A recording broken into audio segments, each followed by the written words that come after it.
Nah, jadilah diri ini mahasiswa Fakultas Teknik jurusan Arsitektur. Kita harus melalui 7 studio dan 1 semester skripsi. 1-4 itu kayak aku ngerjain tapi dari sore ke malam masih bisa main. Mulailah nih makin sengsara dan susah di semester 5. Nah, naiklah kita ke semester 7. Studio akhir arsitektur. Paling jahanam di antara studi-studi lainnya.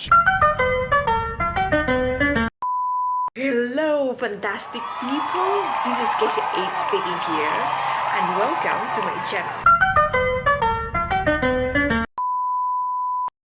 Jadi, sebagai gambaran buat kalian yang nggak tahu aturan mainnya di studio akhir ini, jadi gini, di studio-studio sebelumnya, kita kan udah dikasih tahu, kita harus desain di tapak apa, dan harus desain apa fungsinya. Di sini, kita itu dikasih beberapa pilihan tapak. Kayak pas itu aku ada yang di Jakarta, ada yang di Bandung, ada yang di Cirebon, sama mana gitu, lupa. Kita bebas boleh pilih tapak yang mana, dan fungsinya apa, asal sesuai dengan undang-undang peruntukan di wilayahnya itu.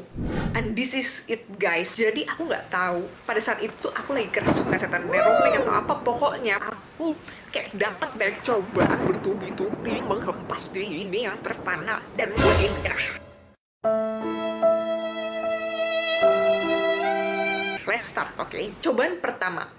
Jadi aku tuh emang udah pengen banget pilih tapak yang waterfront, karena aku kepengen bikin semacam pelabuhan, tempat penyewaan kapal-kapal mewah gitu loh. Aku terinspirasi sama Syahrini, guys. Aku suka banget untuk bikin sesuatu yang unik gitu. Nah, tapi ternyata setelah asistensi dari ibu dosennya, sungainya gak kuat.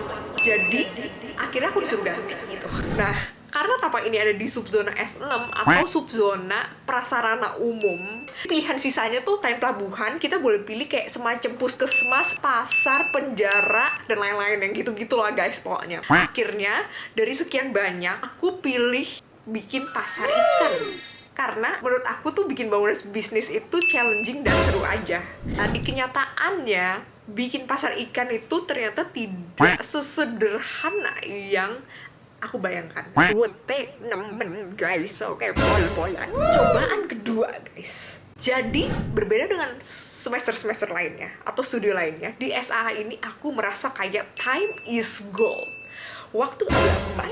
Itu tuh karena di waktu yang kayak cuma 5 bulan setengah ini, kayak kita harus udah bisa bikin bangunan dari tapak dari nol sampai udah jadi detail-detailnya. Di fungsi bangunan yang kita sebelumnya juga kayak nggak pernah punya proyek kayak gitu loh. Ini Roro Jonggrang bangun candi Prambanan beserta utilitas lampu-lampu dan pipa toiletnya dalam waktu yang singkat begitu loh. Nah, tiba-tiba, guys, oke, di pertengahan hampir akhir SAH itu, aku tuh kayak demam tinggi. Dan aku harus masuk UGD untuk beberapa jenggot waktu, dan itu cukup makan waktu, guys. Stop it. Get some help. Dan dokternya tiba-tiba bilang, lebih baik bed rest dulu, teh.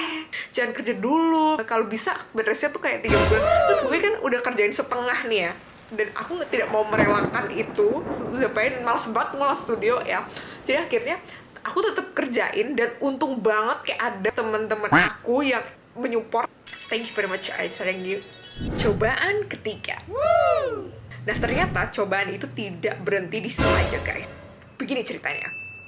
Jadi, karena aku ini orangnya mobile banget, jadi apa-apa tuh aku suka kerjain di USB. Aku bisa kerjain di rumah sakit, di kos, di kampus, jadi aku tetap kerjain itu di USB. Nah, jadi pas itu aku udah keluar rumah sakit, dan aku berencana untuk nitipin si gambar tugas akhir ini ke tempat printing sebelum aku kuliah di kelas lain. Di tengah perjalanan menuju ke tempat printing itu, tiba-tiba itu USB-nya tanpa dosa gorong-gorong depan Unpar, guys, oke. USB yang berisi jerih lelah hasil payah peluh darah jatuh tanpa dosa ke bawah gorong-gorong.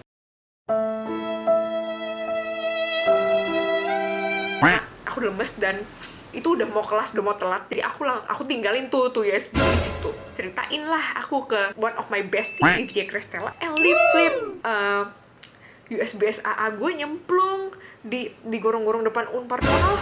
Mendung ya, mending lu ambil sekarang. Kalau nggak SAA lu anyut apa gandok. Nah, akhirnya karena kita bener-bener friendliness gitu ya. Oke. Jadi kita berdua izin ke toilet tengah-tengah pelajaran makon. Jalan dari gedung 10 ke depan yang jaraknya cukup amsyong, guys. Stop it. Get some help. Terus untung banget, guys, ada kayak bapak satpam yang bener-bener helpful. Lihat kita kesusahan, langsung ngambil kayu gitu loh buat ngebantuin. Dan akhirnya terselamatkanlah itu USB yang hampir hanyut karam di telan air got ke gandok kayak gitu. Di hari H pengumpulan itu pokoknya hektik banget karena banyak dari gambar aku itu yang kayak belum beres gitu loh guys. Kenapa hektik? Karena kalau di SA ini ketat banget.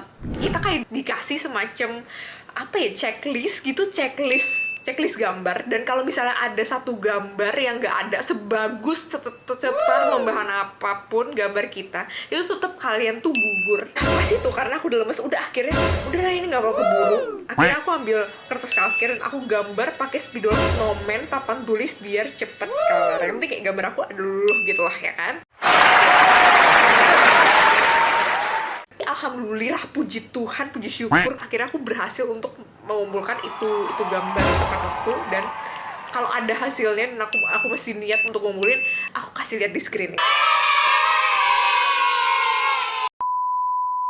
Oh iya guys, sebelum lanjut, aku punya info menarik nih. Selain les menggambar, ternyata kalian juga bisa loh les software khusus arsitektur di YF Academy. Di sana pengajarnya tuh super friendly dan asik banget. Udah gitu lesnya bisa sambil makan atau santuy-santuy bareng temen yang lain. Yang minat, yuk langsung daftar choose ke kontak yang ada di bawah ini ya. See you.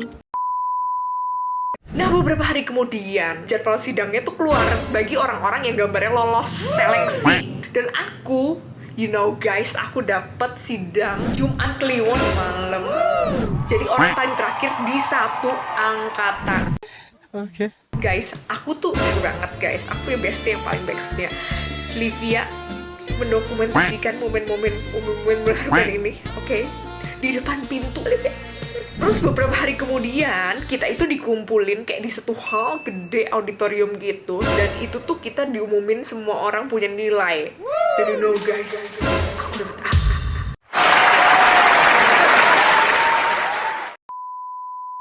Jadi sebagai gambaran bagi kalian yang nggak tahu lagi, oke, semua orang yang dapet A di SAA ini otomatis masuk ke SAA Award. Itu kayak salah satu ajang penghargaannya Unpar gitulah ya kan.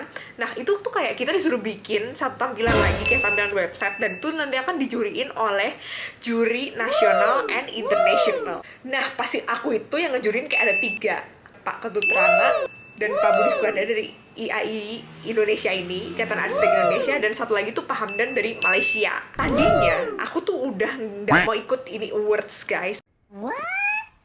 Kenapa guys? Pertama, sebenarnya aku tuh udah cukup percaya diri dengan konsep utama yang aku bikin. Kayak konsep utama datascape-nya beserta perhitungan komersial, sosial, economic system yang mendasari ini bangunan terbentuk gitulah guys. Nah, permasalahannya adalah di sini guys. Aku merasa kayak bentuk bangunan aku tuh kayak ulet gitu loh guys. Ulet, udah gitu kayak dindingnya cuma setengah. Oke. Dan kayak putih semua. Itu semua tercipta karena finishingnya tuh nggak keburu. Sementara aku lihat kayak semua orang tuh kayak udah finishingnya cetar membahana badai.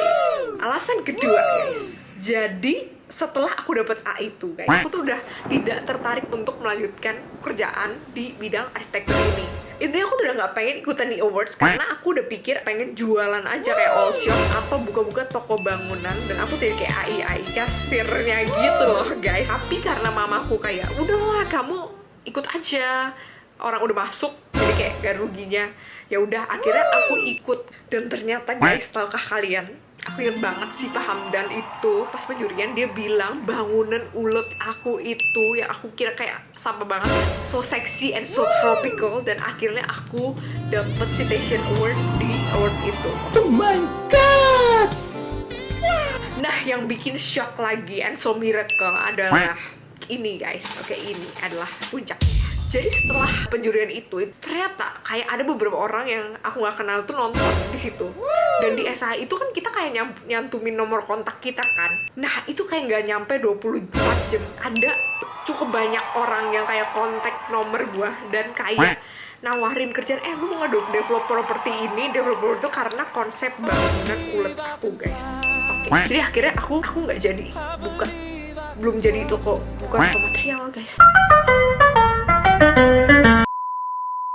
Nah, inti dari semua ini adalah aku tahu guys, masalah hidup kalian tuh pada banyak yang berjibaku. Karena kalian ingin putus asa dan bangkit hidup. Tapi kalian tuh harus bener-bener semangat, jangan menyerah memperjuangkan apa yang sedang kalian kerjakan.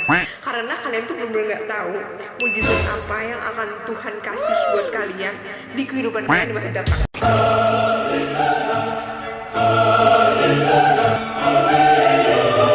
Sekian dulu guys, nantikan lanjutan kisah hidup aku di next episode.